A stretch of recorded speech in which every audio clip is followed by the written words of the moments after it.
The Roman Empire was primarily a polytheistic society. This meant that the Romans prayed and sacrificed to many gods and goddesses. Like any religion, the Romans truly believed in the powers of their gods. These deities served a role in the daily lives of the Roman citizenry, and many gods were believed to have taken part in the founding of Roman civilization. There was a specific god or goddess dedicated to nearly every aspect of Roman life. One of the most significant parts of Roman life was agriculture, and one of the most important agricultural resources for the Romans was grain. At a peak population of about 1.2 million residents, the city of Rome is estimated to have consumed between 200,000 to 300,000 tons of wheat each year. The diet of ancient Rome was highly dependent on grain. It was cheap, accessible, relatively easy to produce, distribute, and store, as well as easy to make into bread. With such a dependence on grain, the Romans had their own goddess that they prayed and sacrificed to, who was specifically dedicated to the resource. Her name is Ceres.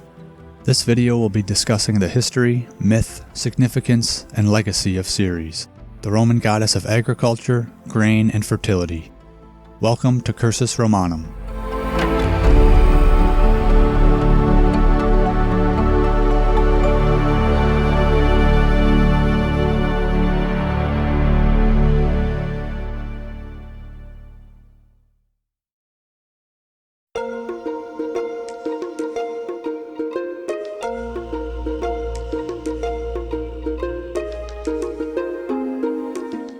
To paraphrase Roman statesman and scholar Marcus Tullius Cicero, when speaking of the best Roman occupations, "It is not politics or the life of a soldier.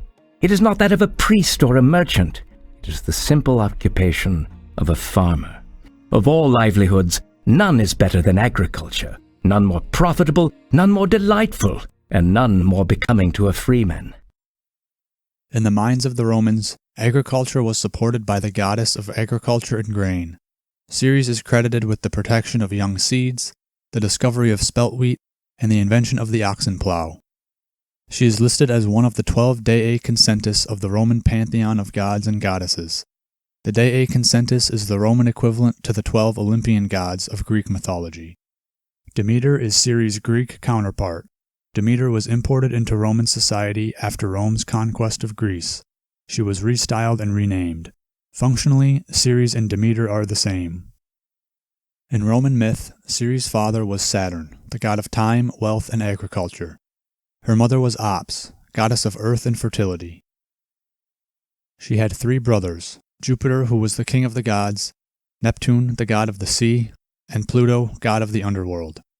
She had 2 sisters, Juno, queen of the gods, and Vesta, the virgin goddess of the hearth, home, and family. Ceres and Jupiter had 1 daughter, named Proserpina, who was the goddess of springtime. Proserpina ultimately married her uncle Pluto, making her the queen of the underworld.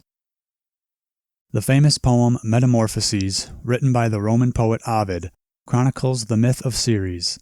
The myth is taken from the perspective of Calliope. As the goddess of music, song, and dance, Calliope tells the myth through song.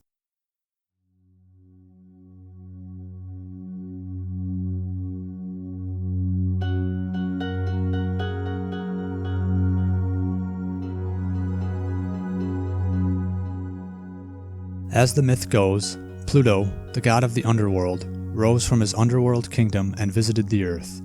While visiting, Pluto flew over a Sicilian grove where Proserpina was picking violet flowers. It was there that Venus and her son Cupid, conspiring to extend their influence to the underworld, saw Pluto flying by. Venus, the goddess of love, instructed Cupid to strike Pluto with one of his 1,000 arrows. Cupid's arrow struck him in the heart. Immediately overcome with love, Pluto, quote, "Saw her, prized her, took her, so swift as this is love." In Pluto's escape with the young Proserpina, he re-entered the underworld in Sicily, in a spring called Cyane. Pluto successfully abducted Proserpina.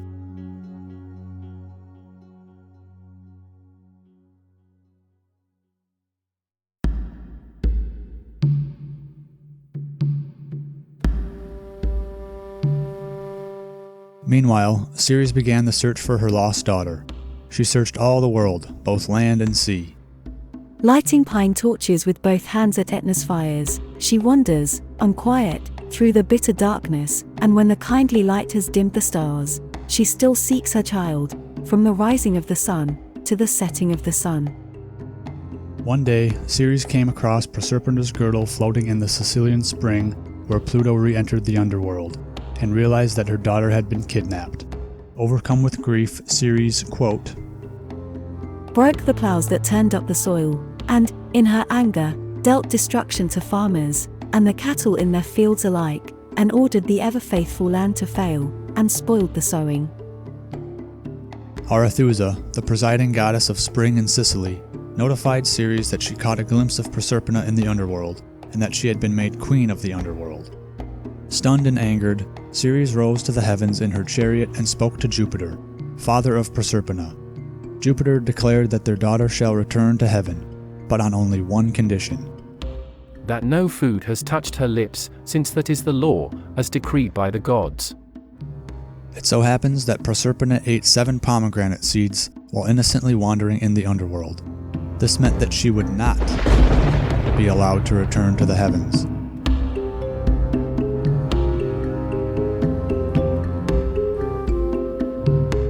As the king of the gods, Jupiter came to a compromise.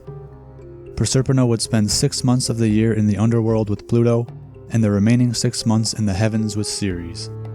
This is why, according to the Romans, we have 4 seasons. The 6 months when Proserpina lives in the underworld represent autumn and winter, when Ceres' grief prevents plants from growing.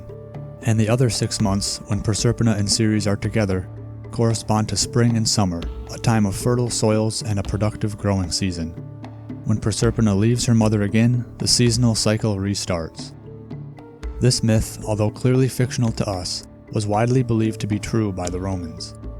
In the absence of scientific knowledge, ancient peoples turned to religion and the concept of gods and goddesses to help make sense of the world around them.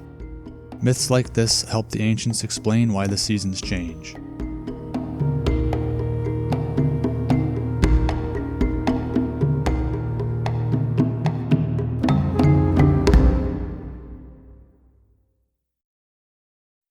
Gods and goddesses did not always readily reveal themselves to the Romans. People could invoke the powers of their gods through religious rituals and ceremonies. In practice, the Romans honored Ceres before growing season by offering her grains, fruits, and animal sacrifices. In Rome, these offerings were made at the Temple of Ceres on the Aventine Hill. Her temple was dedicated in the 490s BC, and its probable location was adjacent to the Circus Maximus.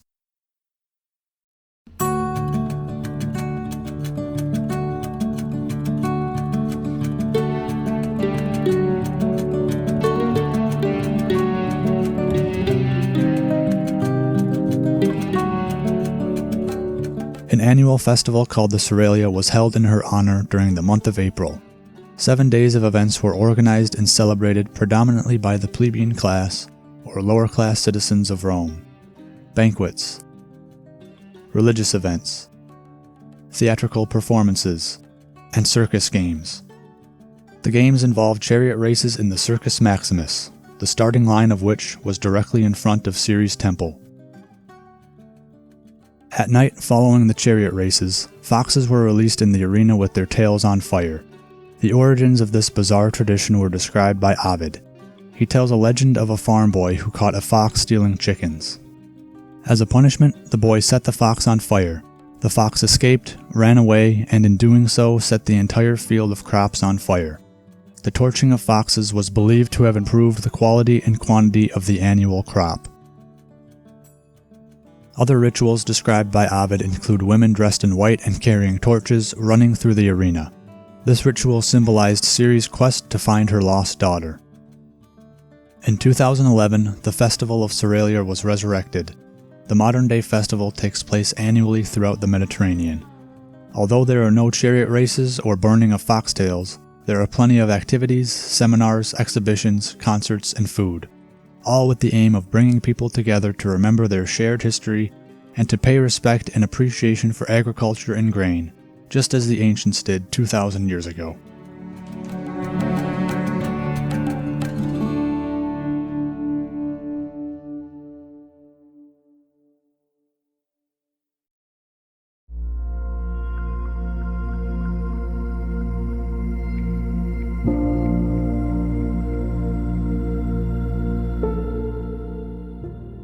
Ceres' character, name, and image have appeared repeatedly since her story was written 2,500 years ago. In 1801, astronomers discovered a new dwarf planet between Mars and Jupiter. They named it Ceres, after the Roman goddess. 2 years later, a rare earth metal was discovered that scientists named cerium, again after the goddess of agriculture, grain, and fertility. This element can be found on the periodic table with the atomic number 58. She appears in William Shakespeare's 1611 play The Tempest, to bless Ferdinand and Miranda's wedding. Images of her appear on at least 7 different issues of banknotes from the Confederate States of America during the mid-1800s. In this one, a seated Ceres holds a bushel of wheat between her lap and arm. This $100 banknote shows Ceres sitting next to Proserpina while holding what appears to be a cornucopia filled with fruit. From the 1870s to the 1890s, a series of French coins were minted with her face on the front.